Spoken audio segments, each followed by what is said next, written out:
Hello everyone, and welcome back to another unique tutorial. In this tutorial, we will create a dashboard in MS Excel, using Python.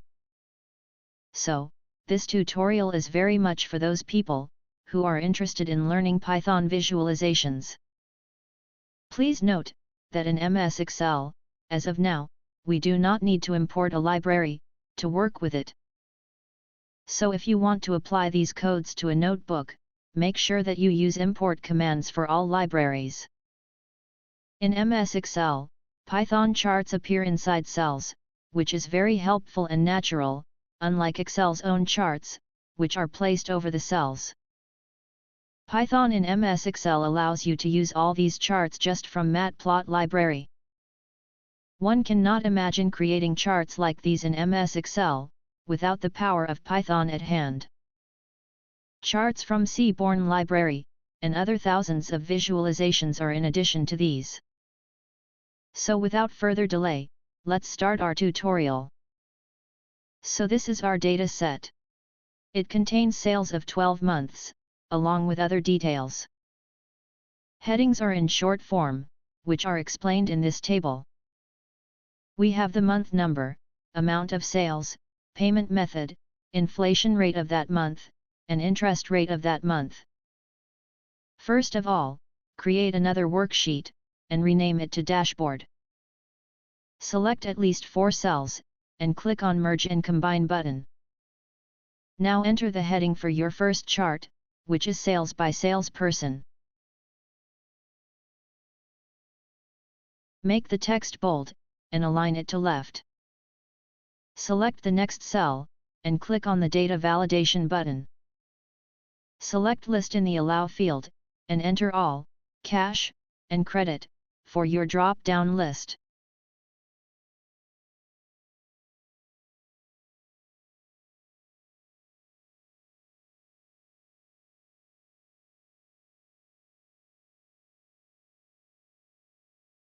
Select all the cells, and change their background color to black.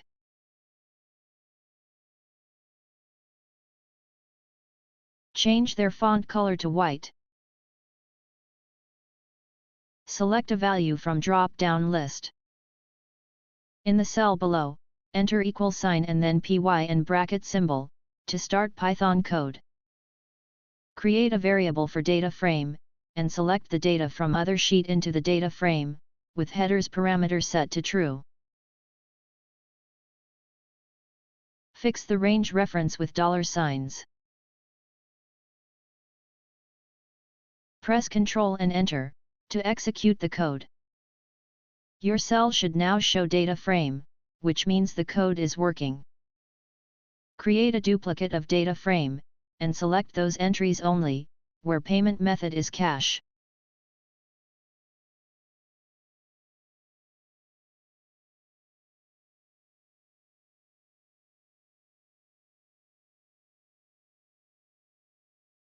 Again make a duplicate of data frame, and select those entries only, where payment method is credit.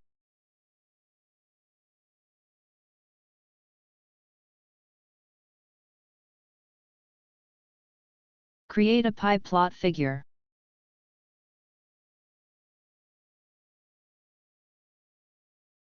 Divide the figure into the axes, using subplots. Insert an if condition, to draw a chart, if the value in drop-down list is either all, or cash.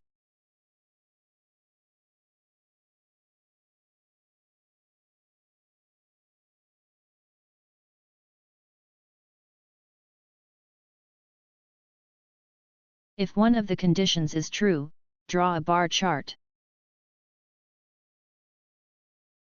Add salespersons, from cash data frame, to the x-axis.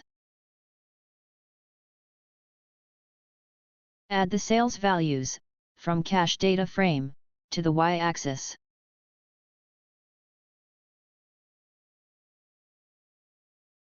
Set the width of bars, to 80%. And set the data label to cash sales.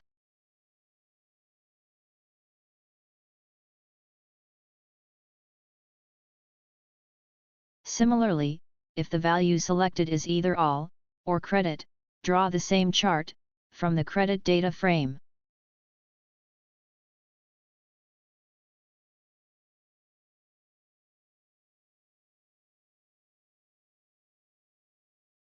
Set the data label to credit sales. Turn on the legends, and display the chart.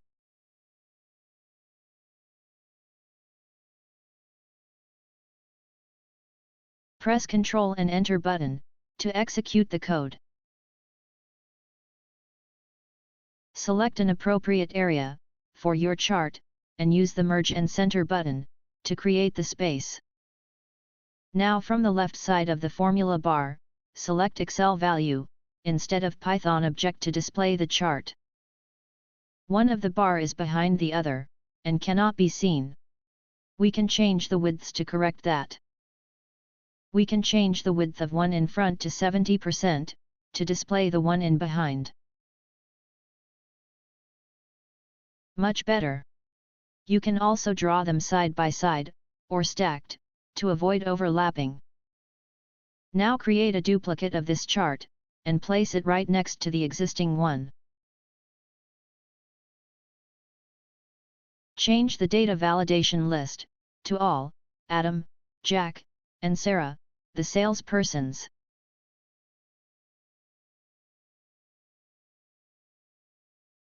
This time, we need 3 data frames. One for each salesperson. For Adam, select all entries, where salesperson is Adam. Then, for Jack, select all entries, where salesperson is Jack.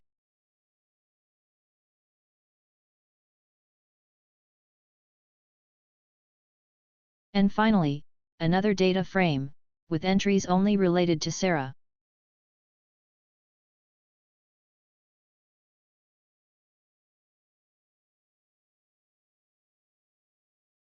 If drop-down value is all, or Adam, the chart will be drawn from Adam's data frame. Payment method should be on X-axis.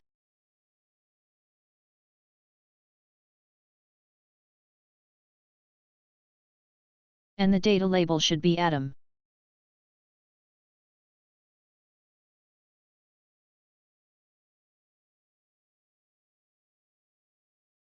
If the value is all, or Jack, the chart will be drawn, using Jack's data frame. Again, the payment method will be on X-axis. And the sales value should be on the Y-axis.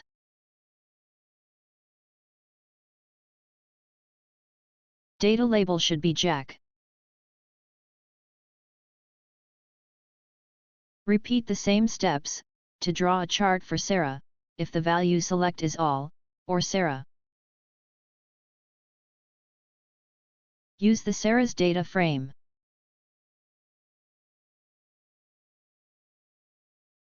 And change the data label to Sarah. Execute the code, by pressing Ctrl plus Enter. Looks like one of the bar is missing. Width of bars can be adjusted at any time.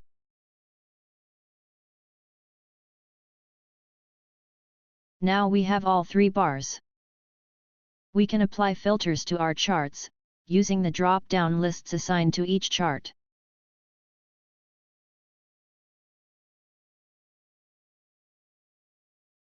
Copy this chart, and paste it next to the existing one.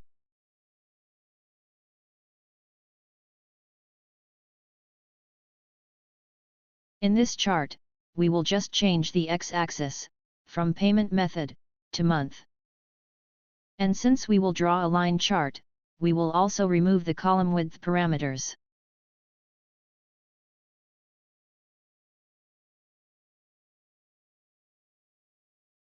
Replace the word bar, with plot, to draw lines instead of bars.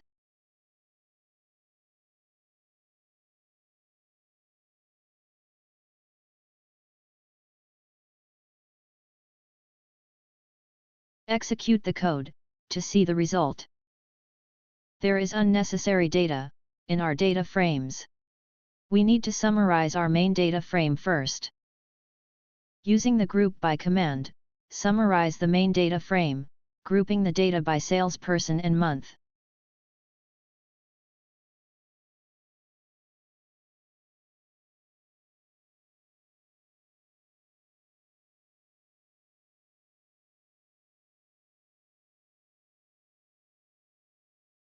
Apply the sum function on sale column.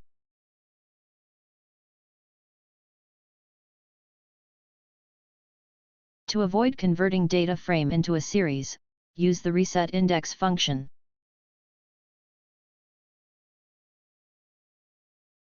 Run the code again, and see the result. Great! Everything works fine now.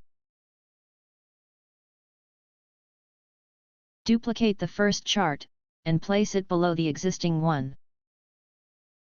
Create a data frame with both cash and credit sales data, grouped by inflation rate.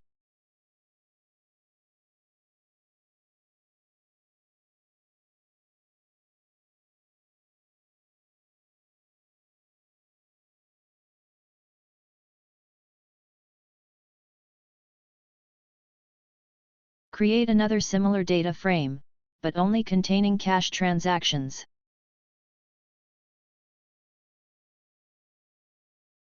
Then do the same for data frame containing credit transactions.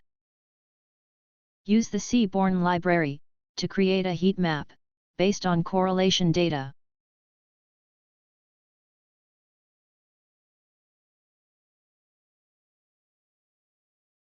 Do the same for cash and credit filter values.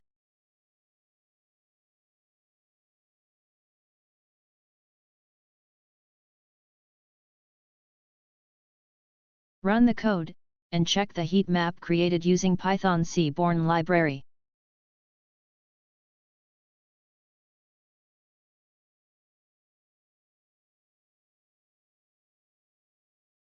This warning in diagnostics pane is due to legend code, which we can disable or delete from this chart. Now the warning is gone. We can close the diagnostics pane now. Copy this chart, and place it below the existing one. Also change all the chart titles to something appropriate. Now, in this chart, just change the x-axis from payment method to inflation.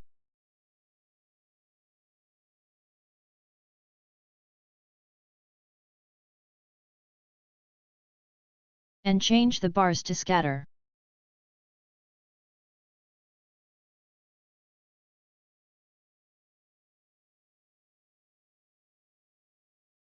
Also remove the width parameter, which is not needed for scatter chart. Now, execute the code. We should actually aggregate the sales, grouped by inflation, to remove other information. Use the group by command, to group the sales, by inflation rate.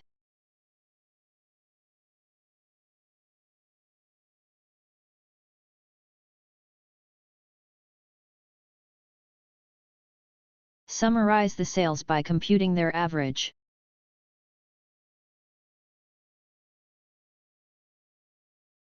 Also add the reset index, to avoid the data frame conversion to series. Do the same for the JAX data frame.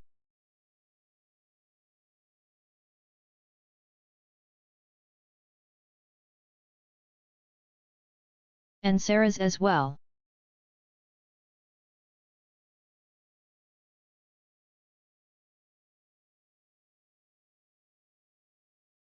Now, execute the code again. Great! We can also add an overall average line, to make better sense of the data. Using the group by command, summarize the main data frame too.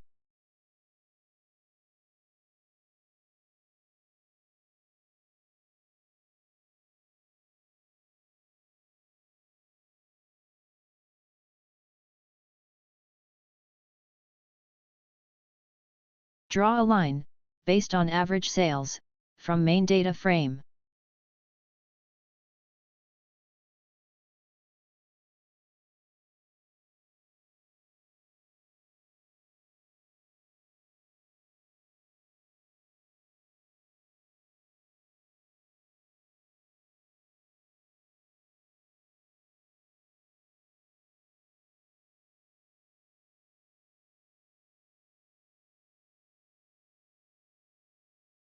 Execute the code now, to see the results. It is much better now. We can compare overall average sales, with the average sales of each salesperson. For our next chart, copy this chart, and place it at the right bottom corner. We will create a pie chart here.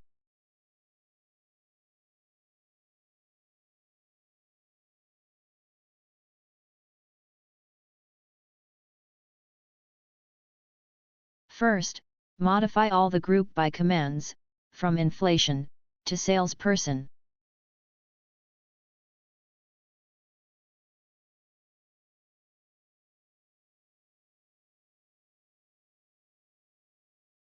Now, change all the chart types, from Heatmap, to pie chart.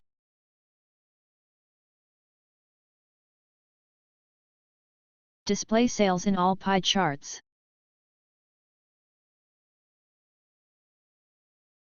Display sales of by salespersons, and select labels accordingly.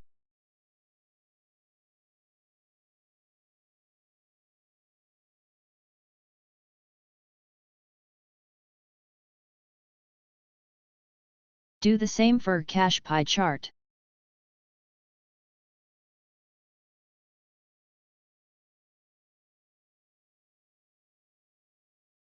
And finally, the same for credit pie chart.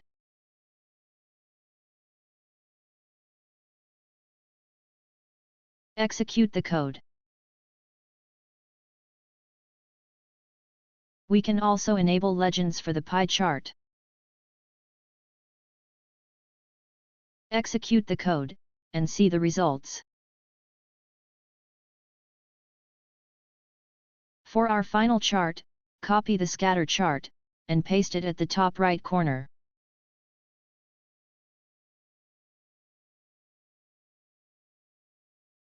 Our final chart will be a large 3D scatter chart. Create a larger space for this chart using Merge and Center button, and adjust the heading cells accordingly. Add the interest rate field to all the data frames.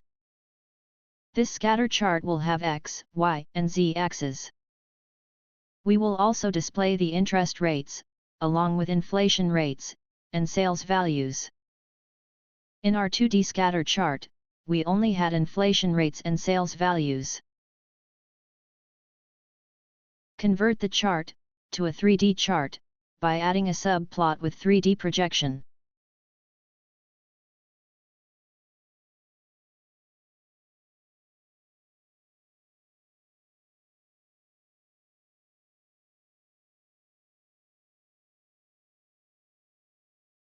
Now, add the interest rate to the scatter chart as well.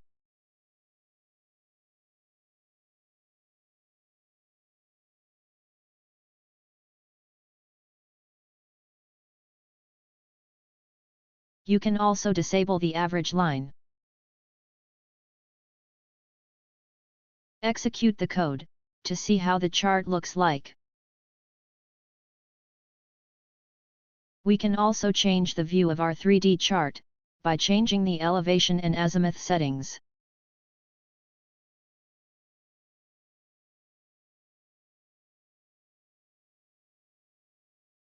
Much better.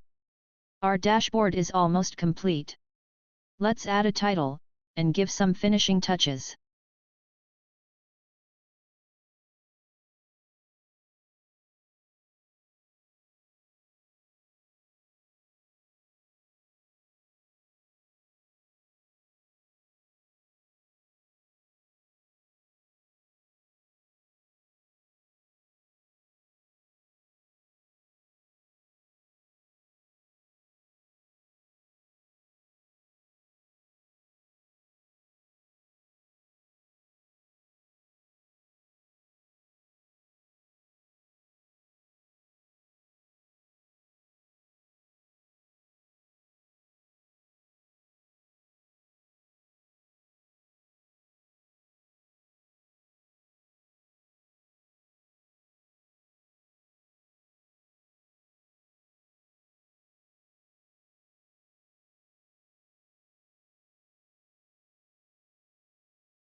You can also change the elevation and azimuth or the 3D chart dynamically.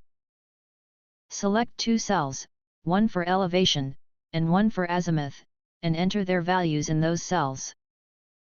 Now, go to the Python code, and add the reference of their respective cells, to the place where their values are entered. Now instead of making changes in the code, all you need to do is, change the values in the cells, and the view of the 3D chart will change dynamically. And with this, we conclude our today's tutorial. Thanks for watching. We hope you liked our tutorial. Don't forget to like, subscribe, and hit the bell icon for more insightful tutorials and updates.